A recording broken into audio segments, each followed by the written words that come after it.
Vanna? The Van White AP lab. Okay, what is This that? is the what? Look at she does a good job.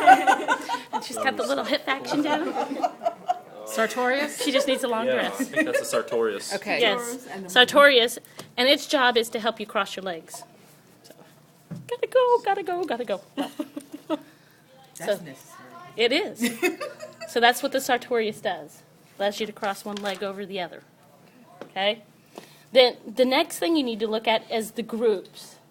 You got your quadriceps group and your hamstrings group. It makes it easy because their functions with those muscles are all the same. Quadricep group causes extension of the knee. When it shortens, the knee extends. Okay? Hamstrings are antagonistic and they cause flexion of the knee. Sorry. Kitty needs to do yoga. He does. It's a little tight. Needs some physical therapy here. No, no arthritis. So the hamstring. Got a good beat going. Okay. Tap his toes. Okay. Then you should be able just to identify these muscles. Okay? So the straight muscle on top of the femur is the Rectus femoris. rectus femoris. Then we go to the lateral. Rectus would means what? Straight. Straight. So, if you learn what some of these words mean, they make sense. So rectus femoris is the straight muscle on top of the femur. Okay? Then it has muscles on either side, and they're quite large, and we call those Lateral. vastus, Vastus lateral. because they're large. Okay? Something's vast, it's big, right? So we have, if it's on the lateral side, it's vastus lateralis. Lateralis. And if it's on the medial side, Vastus medialis. medialis. Now, the book has you look at intermedius, but that one's so hard to see and it's so tiny. Don't worry about it. Don't tell anybody I told you that. Delete that. Okay? But it's way down here if you really want to know where it's at. Okay? She taught us that already. Okay, so Must be nice for you.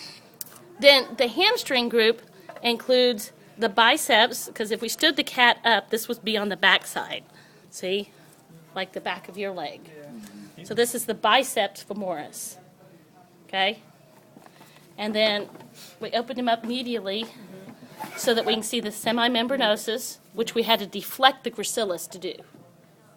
So we had to deflect the gracilis to do that. We can see the semimembranosus and the semitendinosus. Oh, dang, okay. Okay? So if we look at him like from the back side of what you would see, all right?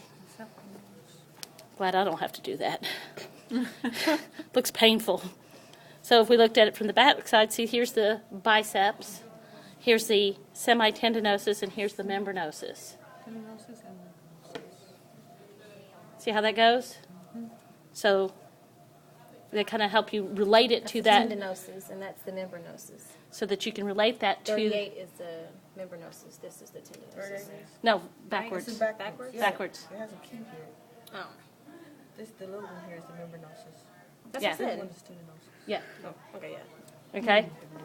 So if you relate that to the muscle man and to the cat, you can see they look very similar. Okay. So this is the tendinosus, and that's the membranosus, and of course it causes flexion of the knee. Where's the adductor group? The adductor is sitting right here. Okay. Now, adductor means it adds to the midline. And anything that adds to the inside is going to be medial because it's going to be pulling bones Right. inwards. If it's abducting, causing abduction, it's going to be onto the outside and cause abduction. Right. Okay? Like your gluteus. Helps you abduct. Okay? That sounds Please don't stand behind me and do that. He came out so wrong. He was like looking up in the air. And I'm like, Well, you're showing the gluteus. We went over hormones. You made Dr. J blush. I'm just laughing so hard. Okay. Don't forget your obliques. External oblique And internal to that is the internal oblique. And always look which way the muscle fibers are running. External comes down like you see here. See how that's coming down? And the internal runs at a 90-degree angle from it and is heading up. So there's the internal, up and in, instead of down and in, it's going up and in. Then the transverse, which we can see really well, actually I think really here. See transverse? What's a transverse section? Goes across. Goes across. Perpendicular. So this muscle fiber is heading straight across like this. See how it goes? Mm-hmm. And then our last abdominal muscle is the rectus abdominis, which is the straight muscle that lies on either side of the linea alba. And the linea alba means white line. Okay? Right So where's here. the transverse on that muscle, man? So that six-pack that you see on guys, and sometimes girls, which is kind of gross if you ask my opinion, is the rectus abdominis. So Okay. you can Yes. tell the lower two sets were clearly defined. He had an 8-pack. Wow. Yeah, Wow. Who gets an 8-pack? I know. Well, the guy does nothing but work out. Okay, that's who gets it. Huge. That's a Ghetto gym. Oh, boy, you can really see. That Now, is this one is the serratus ventralis. Ghetto serratus ventralis. As you will notice, it looks like a fan. I notice that it abducts. See, it's going to be, when it contracts, it's going to bring that shoulder because it's attaching to the shoulder. See how it brings it in? So it abducts. Okay? Did someone cut those? Not Are they abduct. like that Adduct. already? I said the wrong word. Adduct. Yeah. So this is the serratus ventralis. Pectoralis group, right? Pectoralis group. And between the ribs is the Intercostal. intercostals.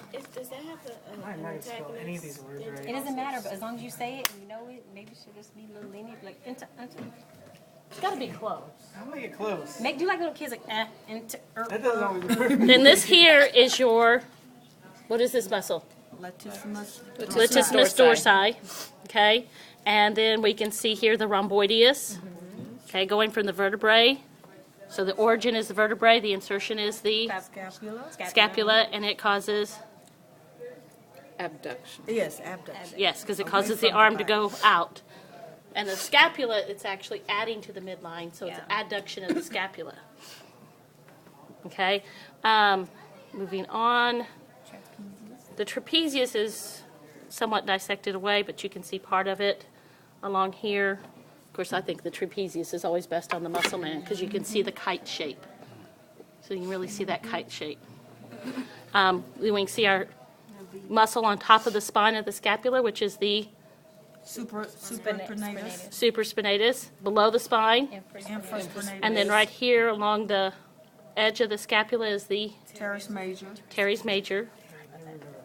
Back of the arm, triceps. Tricep brachii. triceps brachii, front of the arm. Biceps Biceps brachii. brachii. Right. And then if we go deep here, you can see part of it here. This is the Splenius. splenius. Now do we have that? Yeah. Do, Oh, does man have splenius? Yes, we do. And then we don't have a really good sternocleidomastoid here. But the sternocleidomastoid flexes your neck, so it pulls it down. And if you only use one side, it turns your head. So it does two different actions. Is that this thing? If you like do, yeah. If you do both of them, the head goes down. If you only do one, you turn it to whichever direction you're contracting. Is it the V on the muscle man? Muscle man's neck? Turn them around. It's this one here. Right. So there's the mastoid process, goes across the clavicle and then attaches to the sternum. Oh, it's in the middle, so it's combination of both them, sternum and mastoid. Sternocleidomastoid. I'm gonna leave out that clever name. I know. Okay? Then, of course, your digastric is right up underneath the chin, right? And then mastoid. Above the ear is the Temporalis. temporalis. And there was one other thing I just thought of. Masseter? Oh, no, on the. And then there's two on the muscle man that we don't do, the orbicularis oris and the orbicularis oculi. I know that one. Okay? Cool. So that's all your muscles. Yay. Thank you. Awesome demonstration. Can you put that in your files, please?